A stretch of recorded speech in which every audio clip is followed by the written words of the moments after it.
말을 했는데 상대방이 이해하지 못합니다. 내 뜻을 전달했는데 오해받습니다. 진심을 얘기했는데 상처만 주게 됩니다. 남편과 대화하다가 싸웁니다. 아이와 얘기하려고 하면 반발합니다. 직장 동료와 의견을 나누다가 갈등이 생깁니다. 부모님과 통화하면 답답합니다.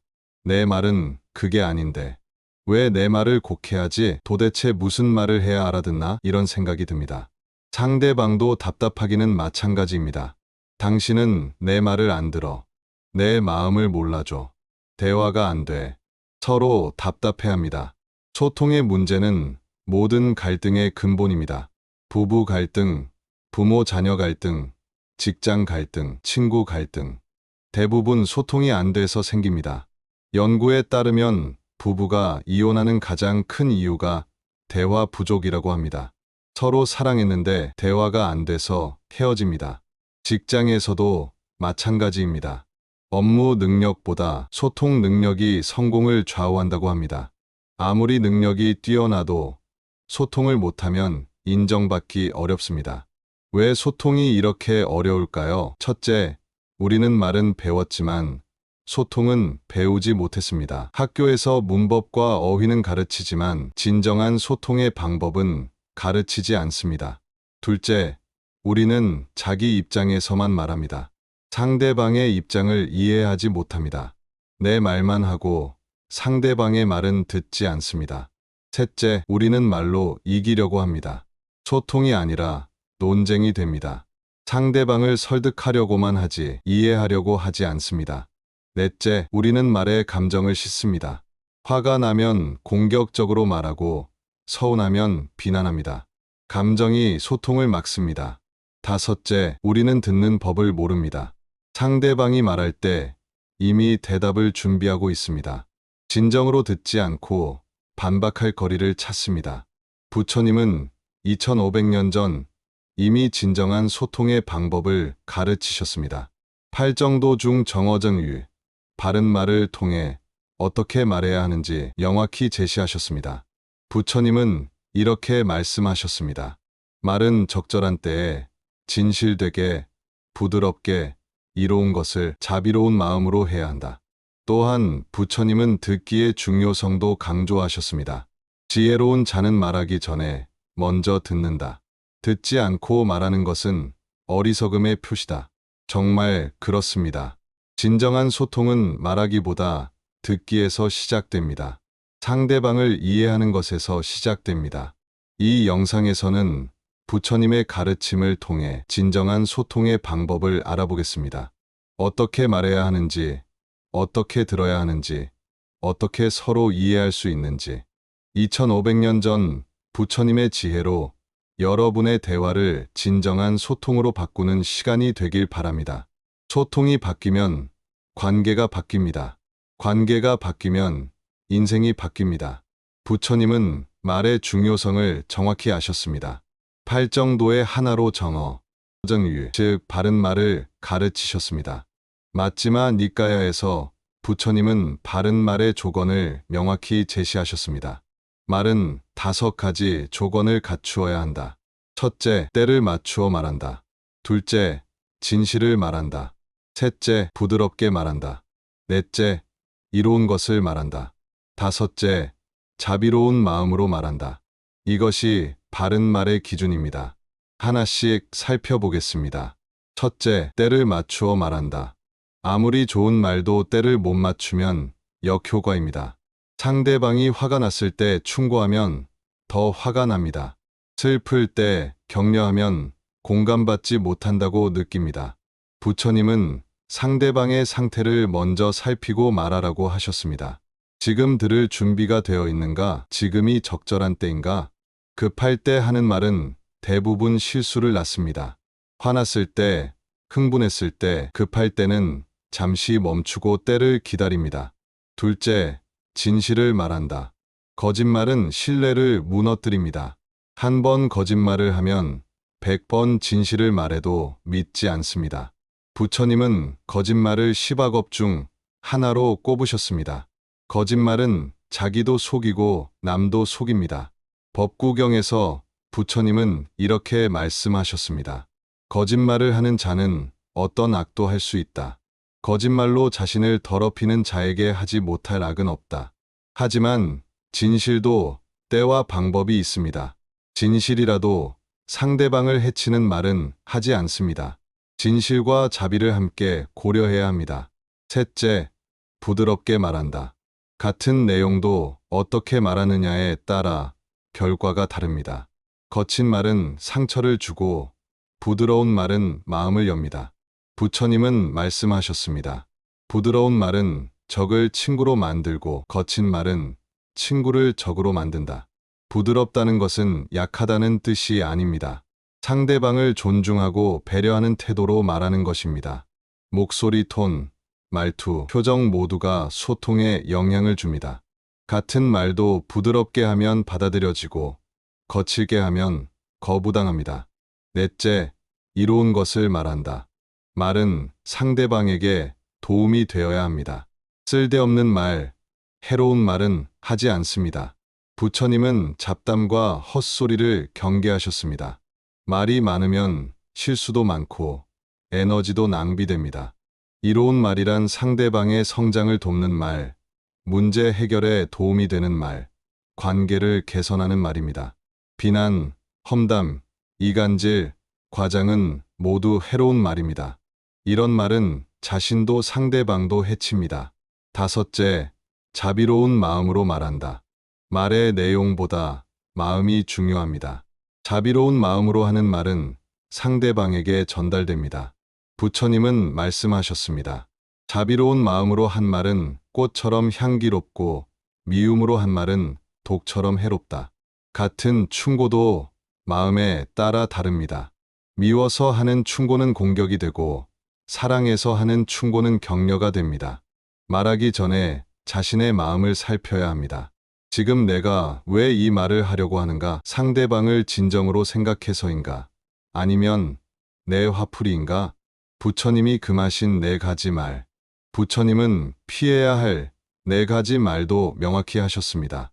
망어, 거짓말, 기어, 쓸데없는 말, 잡담, 악구, 거친 말, 욕설, 양설, 이간질, 험담.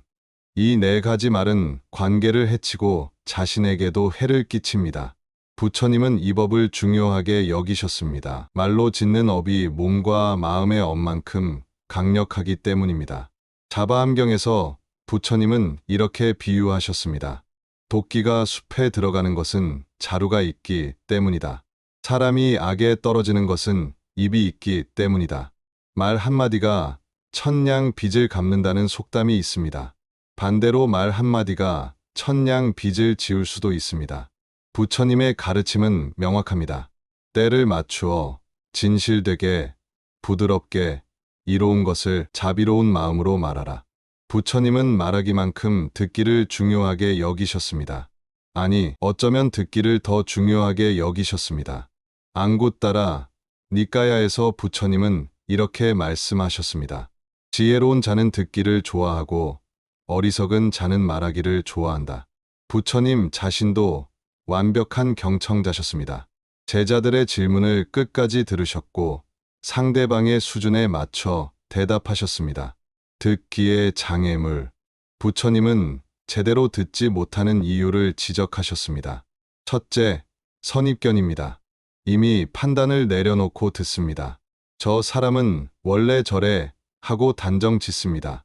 둘째, 자기중심적 사고입니다.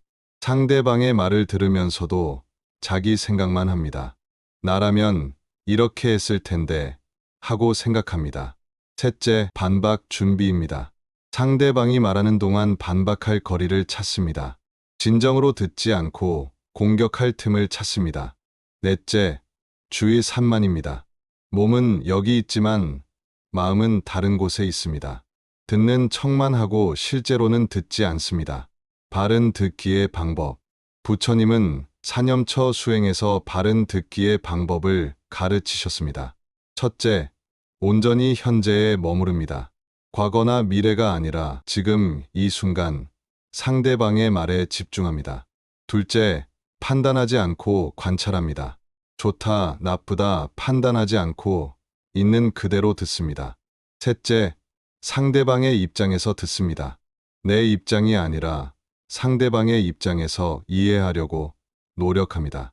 넷째, 말뿐 아니라 마음을 듣습니다.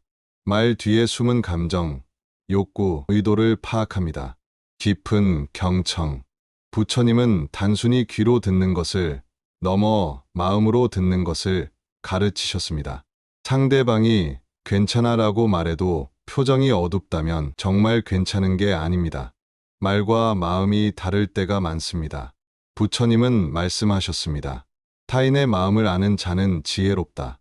하지만 자신의 마음을 아는 자는 더 지혜롭다. 상대방의 마음을 이해하려면 먼저 내 마음을 알아야 합니다. 내가 지금 어떤 감정 상태인지, 어떤 선입견을 가지고 있는지 알아차려야 합니다. 침묵의 힘. 부처님은 침묵의 가치를 아셨습니다. 때로는 말보다 침묵이 더 강력한 소통입니다. 상대방이 힘든 이야기를 할 때 조언하려 하지 말고 그냥 들어주는 것이 더 큰 위로가 됩니다. 그래서 어떻게 했어? 그럼 이렇게 해봐라고 말하기보다 고개를 끄덕이며 듣는 것이 때로는 더 필요합니다. 부처님도 때로는 침묵으로 대답하셨습니다. 형이상학적 질문에는 성스러운 침묵으로 응답하셨습니다. 공감의 경청. 부처님은 자비와 연민을 강조하셨습니다. 이것은 경청에도 적용됩니다. 상대방의 고통을 함께 느끼며 듣는 것, 그것이 공감의 경청입니다. 그랬구나. 힘들었겠다. 내 마음 이해해라는 말 한마디가 상대방을 치유합니다. 부처님은 말씀하셨습니다. 고통받는 자의 곁에 머무는 것만으로도 위로가 된다. 질문의 기술.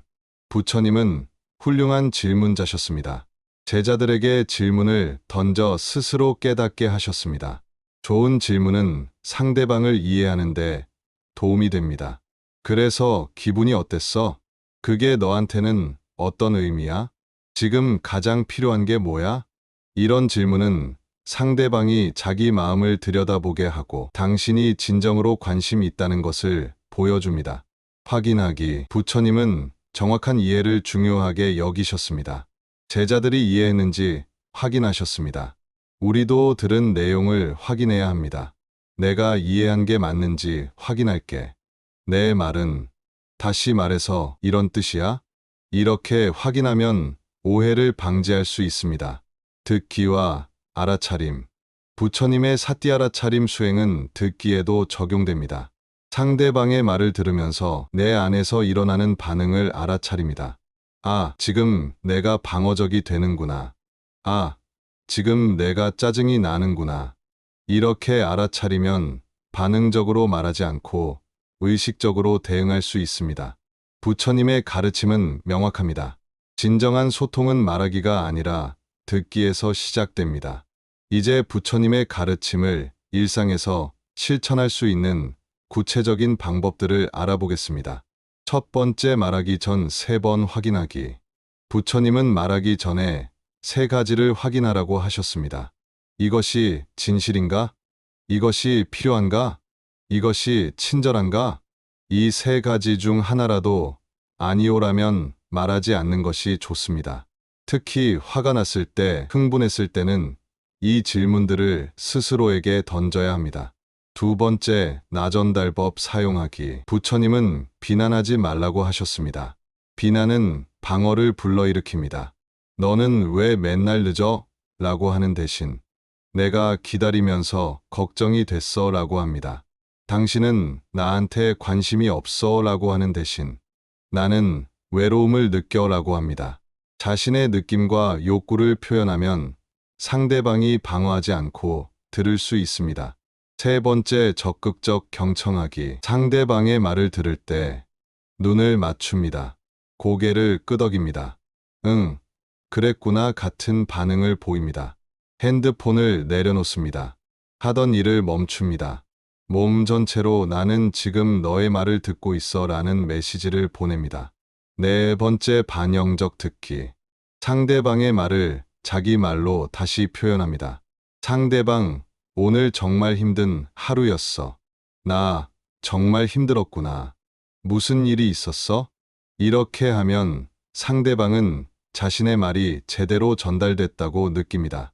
다섯 번째, 감정 명명하기. 부처님의 사념처 수행처럼 감정에 이름을 붙입니다. 너 화났구나. 속상한 것 같네. 기쁜가 봐. 감정을 정확히 읽어주면 상대방은 이해받는다고 느낍니다. 여섯 번째, 침묵 활용하기. 말을 멈추고 침묵합니다. 상대방이 더 말할 수 있는 공간을 줍니다.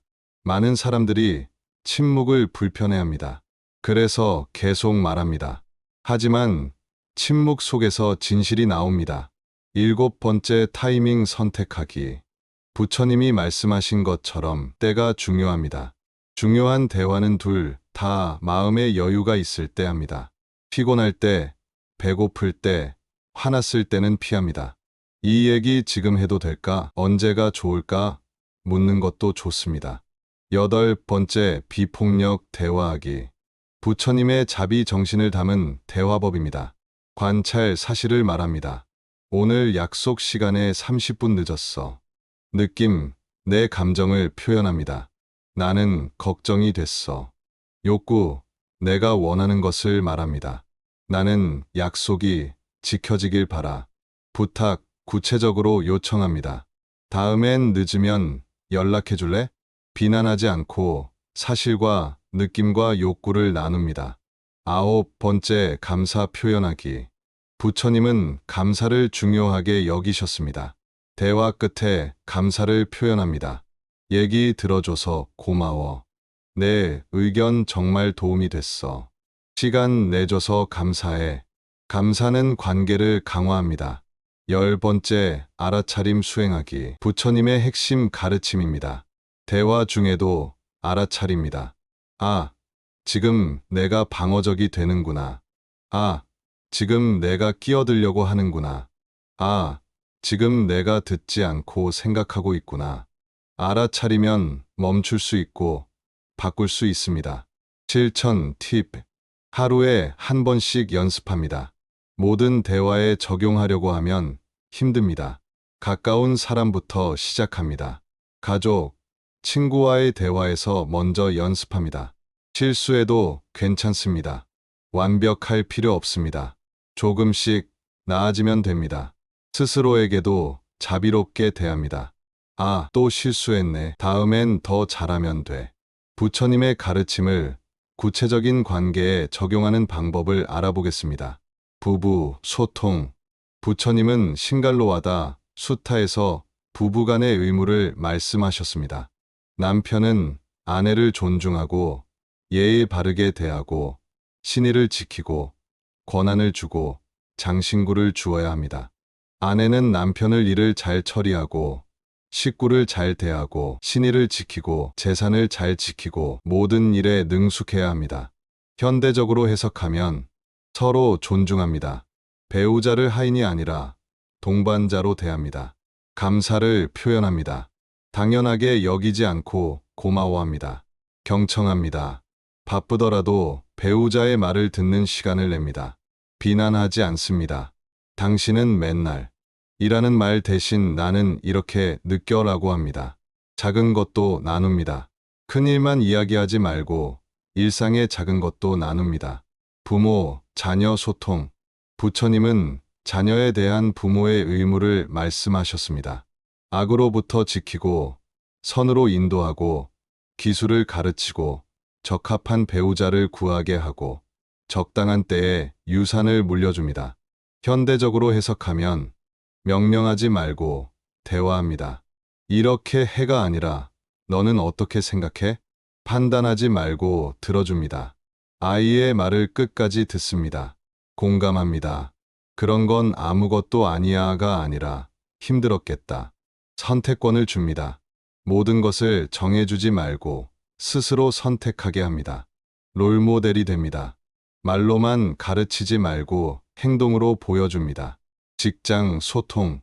부처님은 고용주와 고용인의 관계도 말씀하셨습니다. 고용주는 능력에 따라 일을 주고 음식과 임금을 주고 병을 돌보고 특별한 음식을 나누고 적절한 때에 휴가를 줍니다. 고용인은 일찍 일어나고 늦게까지 일하고 주어진 것만 가지고 일을 잘하고 좋은 평판을 퍼뜨립니다. 현대적으로 해석하면 명확하게 소통합니다. 애매하게 말하지 않습니다. 피드백을 건설적으로 합니다. 비난이 아니라 성장을 위한 조언을 합니다. 경청합니다. 상사도 부하, 직원의 말을 들어야 합니다. 감정을 분리합니다. 화가 나도 업무적으로 대화합니다. 존중합니다. 직급과 상관없이 인간으로서 존중합니다. 친구 소통. 부처님은 진정한 친구의 조건을 말씀하셨습니다. 어려울 때 돕고, 기쁠 때 함께 기뻐하고, 험담하지 않고 나쁜 길로 가지 못하게 합니다.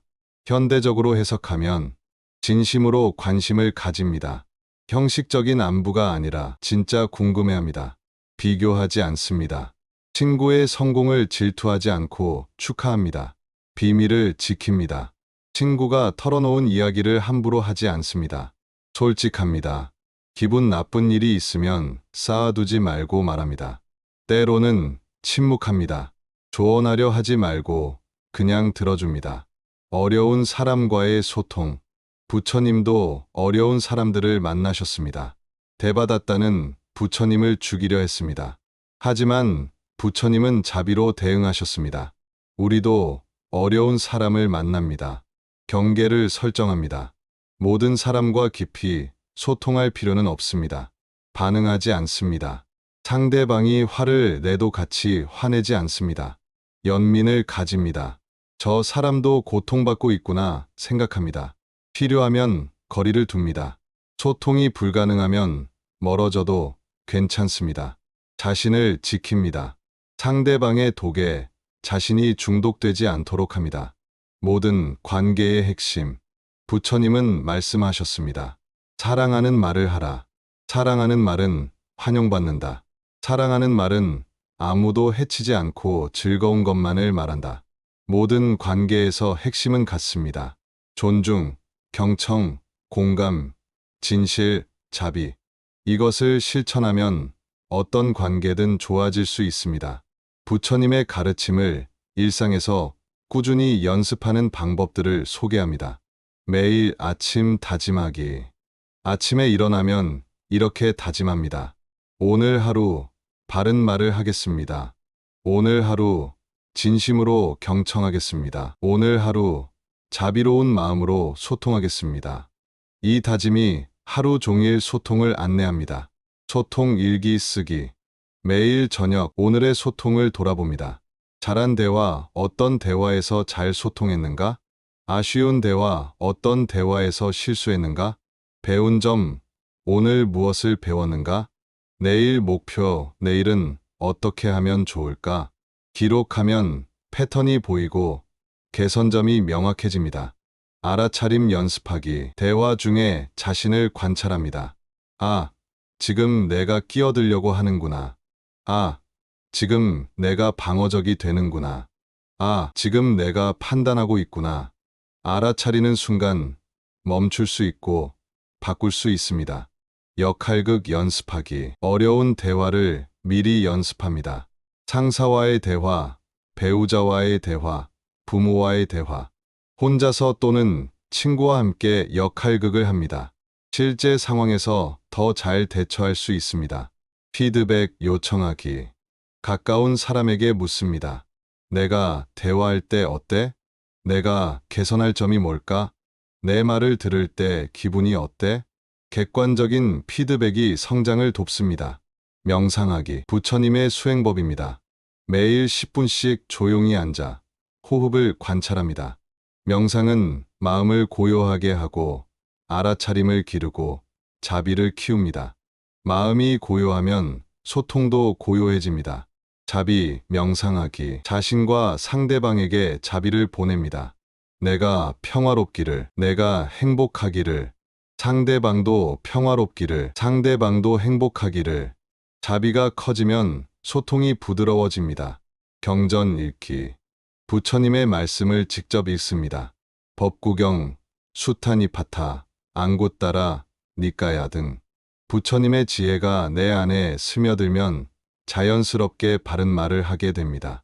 롤모델 정하기. 소통을 잘하는 사람을 관찰합니다. 그 사람은 어떻게 말하는가? 어떻게 듣는가? 어떤 태도를 가지고 있는가? 배우고 따라합니다. 작은 것부터 시작하기. 모든 대화를 바꾸려고 하지 말고 하루에 한 번씩만 의식적으로 소통합니다. 오늘은 배우자와의 대화에 집중합니다. 내일은 아이와의 대화에 집중합니다. 작은 성공이 쌓이면 습관이 됩니다. 실패해도 괜찮다. 부처님도 제자들에게 실수를 허용하셨습니다. 완벽할 필요 없습니다. 실수하면 사과하고 다시 시작하면 됩니다. 중요한 것은 포기하지 않고 계속 연습하는 것입니다. 부처님의 가르침을 정리하며 마무리하겠습니다. 소통은 관계의 핵심입니다. 부처님은 말씀하셨습니다. 말은 마음의 문이다. 소통이 막히면 관계가 막힙니다. 소통이 열리면 관계가 열립니다. 부부가 헤어지는 이유, 부모 자녀가 멀어지는 이유, 친구가 등을 돌리는 이유. 대부분 소통이 안 되어서입니다. 반대로 소통이 잘 되면 관계가 좋아집니다. 이해가 깊어지고 신뢰가 쌓이고 사랑이 자랍니다. 바른 말의 힘. 부처님이 가르치신 바른 말. 때를 맞추어 진실되게 부드럽게 이로운 것을 자비로운 마음으로 이 5가지만 기억해도 소통이 달라집니다.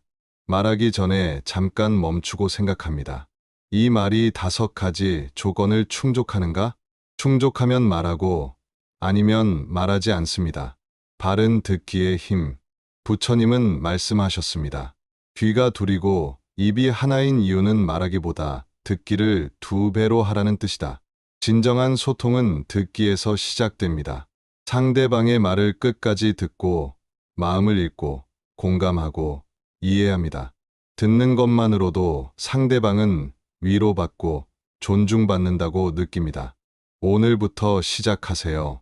완벽한 소통은 없습니다. 부처님도 때로는 침묵으로 대답하셨습니다. 중요한 것은 노력하는 것입니다. 조금씩 나아지는 것입니다. 오늘부터 시작하세요. 한 사람과의 대화에만 집중해 보세요. 한 가지 기술만 연습해 보세요. 하루에 한 번만 의식적으로 소통해 보세요. 작은 변화가 큰 차이를 만듭니다. 소통이 바꾸는 삶. 소통이 바뀌면 부부 관계가 좋아집니다. 싸움이 줄고 이해가 깊어집니다. 부모 자녀 관계가 가까워집니다. 대화가 늘고 신뢰가 쌓입니다. 직장 생활이 수월해집니다. 협력이 좋아지고 인정받습니다. 친구 관계가 깊어집니다. 진심이 통하고 우정이 자랍니다. 무엇보다 마음이 편안해집니다. 오해가 줄고 갈등이 줄고 스트레스가 줄어듭니다. 부처님의 마지막 가르침. 부처님은 말씀하셨습니다. 자신이 자신의 귀의처다. 다른 무엇이 귀의처가 되겠는가? 소통도 마찬가지입니다. 다른 사람이 바뀌길 기다리지 마세요. 내가 먼저 바뀌세요. 내가 바른 말을 하고 바르게 들으면 상대방도 따라 바뀝니다. 당신은 할 수 있습니다. 부처님도 처음부터 완벽하지 않으셨습니다. 6년간 수행하며 깨달음을 얻으셨습니다. 우리도 연습하면 됩니다. 시간이 걸려도 괜찮습니다. 어제보다 오늘 조금 더 잘 소통하면 성공입니다. 새로운 시작. 오늘부터, 지금부터 진정한 소통을 시작하세요. 말하기 전에 생각하세요. 듣기 시작하세요. 공감하세요. 자비로운 마음으로 대화하세요. 소통이 바뀌면 관계가 바뀝니다. 관계가 바뀌면 인생이 바뀝니다. 부처님의 지혜가 당신의 삶에 평화를 가져오길 바랍니다. 당신은 할 수 있습니다. 오늘 당신에게 가장 와닿은 말은 무엇인가요? 댓글로 남겨주세요. 화면을 2번 터치해주세요. 구독과 좋아요는 큰 힘이 됩니다.